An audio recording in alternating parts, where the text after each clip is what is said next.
Okay, all the screws are out. Time for the big reveal. Pop it gently.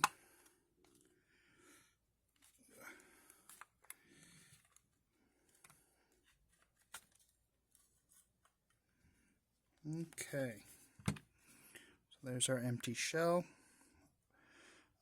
Looking inside just for any kind of obvious signs of like corrosion, like water or anything having gotten in. Don't see anything obvious on there. Pop this guy out.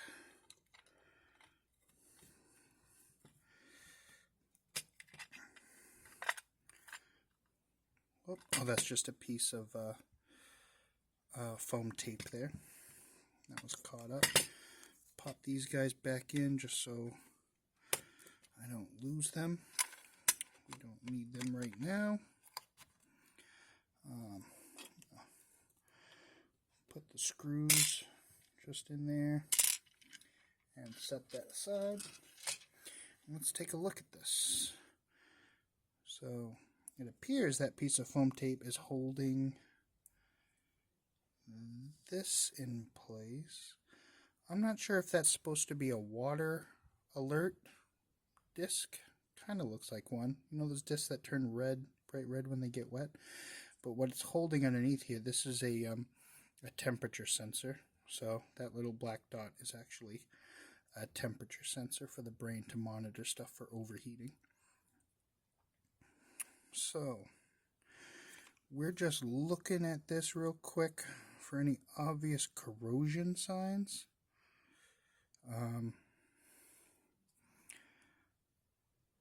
And there's no obvious corrosion at first glance here.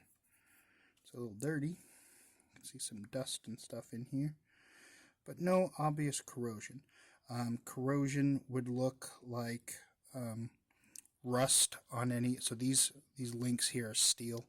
Anything, if there was any rust or anything that looks like, if you've ever had like AA batteries leak in something, that when they were sat in too long and you get that kind of orangey grime looking stuff, anything that resembles that or anything that just looks like water had been in there is what you're looking for with that. And I am not seeing that. So first thing we're going to do is bring our meter in, and we are going to check what the overall output is. Looking like 0. Check each cell. That is, there we go, 1 volt, 0.56, 0.1, 0.02, 0.03. So this is very, very dead, and also much more significantly out of balance. You know, the first 2 cells are 1 volt and about a half a volt, and then we get down right after that to 0.1 and essentially 0 and essentially 0. So this one is immediately a little bit worse off than the last one. It is, since there's no obvious signs of corrosion, I don't know if you can see, you see like a little bit of yellow around some of these connections. That's just soldering flux that, you know, it leaves a residue. So that's not corrosion. And none of these other things look, I don't see any corrosion on here. The other thing you'd look for is you can see these, this cylinder right here is a capacitor. And sometimes capacitors fail over time. And usually when they do, there's a telltale sign because the top of them, which would be this flat side, like the top of a soda can, would be the top. And then you see the leads come out the bottom on there. So the top of them will swell up and get kind of a domed look. Or inside of here, inside of this capacitor, is also an electrolyte very similar to like a AA battery that I mentioned. And if that leaks out after failure, then you'll see that same kind of leaky, gross gunk that comes out, which is the electrolyte leaking out. So that capacitor looks totally fine. That little cross pattern is really typical on top of electrolytic capacitors, and that's actually a designed weakness in there, so that if they do start to go bad and expand, which they can happen if they get overheated and over current or over voltage, it's designed that way on purpose so that the pressure will dome this cap because it's sort of pre-weakened right there, and then it'll let it vent the electrolyte, and it's a safer failure. It's a less catastrophic failure. It's still pretty bad, and it'll probably take out, it's very possible for it to take out other stuff on the board besides itself when it goes, but it's safer than letting that pressure build up. So this may well just need to be babied back to health as well with a little baby charge, and this one almost definitely I will have to rebalance the individual cells to one another. So I am going to, after that little inspection, do pretty much the exact same thing. Let me set my bit set out of the way here. Where did that go? Oh. So I'm going to set this out of the way. Boop. And we're going to do more or less the same thing. Connect positive to positive, negative to negative. And because I know that these cells are starting slightly out of balance, I'm not going to go to 16 volts. I'm going to drop that down to the more conservative 15 volts. And I'm going to drop the charge rate down to 300 milliamps. And we're going to let that take a charge now. And we're going to go nice and slow on that. We're going to do the lower, even lower minimum. So 15 volts would be the normal empty point for a 5S battery I mentioned earlier. So we're going to go down. I'm just feeling on the bottom in case anything starts to warm up right away. We're going to go down only to that 15 volt threshold because I'm expecting probably they will be a little further out of balance on this one, it looks like. And I don't want to accidentally go too high on the cell that's already up at 1 volt compared to the other ones at this end that are at 0. So I just want to be extra safe. I don't want anything bad to happen. So this is going to be just a rinse and repeat of what we ended up doing on the first battery. So I am not going to make you sit here and watch this. I'm going to pause when this is done coming up and leveling off at 15 volts. And then I'll bring you back. Okay, we are back. This has just about reached 0 current, so we're going to turn this off. And we're going to come in here and check the individual cell voltages. Get that in camera view. So we are at 3.47,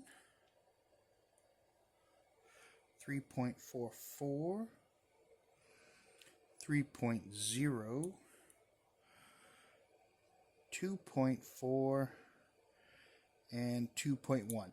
So these are fairly out of balance, much more than would be safe to leave. So what we're going to do, our highest one is 3.4, 3.4, 3.0, 2.4. So what we are going to do, the highest charged one right now is at 3.4. So I'm going to take my charger and bring it down to 3. I'm actually going to hit 3.3 volts. And we are going to, right now the power supply is off while I'm hooking these up. So we want to make sure we have the polarity, we want to make sure we have the polarity correct. So this right here is the negative overall for the battery pack. And this zigzags across. So this backmost cell is negative on this side, positive on this side, on the left. And then the next cell down, this same connection becomes the negative for that cell, and then over here is the positive. Then the next one down, this side becomes negative, positive, and so on until over here it comes to this end, which is the overall positive for the whole pack. So we are going to charge these, each individual cell up at a nice slow current and charge them all up so that they're all at the same 3 point. So we don't want to take the 3.4 even higher. So I'm going to charge them all up to about 3. I'm set to 3.3 right now. And then by the time I've gone through all of these and gotten them all to 3.3, we'll double check exactly how close they are. I was just charging this first cell. I had just finished charging it up to 3.3. You can see right now it's at 3.27. And then when I went to look at the second cell, that second cell has dropped all the way back down to 0.77 right now. So this is a perfect example to show that despite the fact that this cell was charged up to, I don't remember off the top of my head now, it was like 2.7-ish, I believe, 2.8, something like that. It's now dropped all the way down to 0.77. And if we look at the other cells after that one, 2.84, 3.4, and 3.46. Yeah, so the other cells, this one, and this one, are still at what they were before. This backmost one, I had just topped off, and it's at 3.25. But this second one is clearly a bad cell. So this is a pack that I absolutely will not keep adding juice to. So what I'm going to do for now is I'm going to take a marker and I'm going to write very clearly on the cell that it's bad so I don't forget which one is.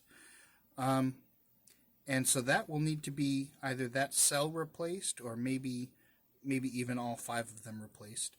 I'll test it outside of the pack after I remove it and confirm the cell itself is what's discharging, so I can be reasonably confident it's not something on the brain board itself that's causing that behavior.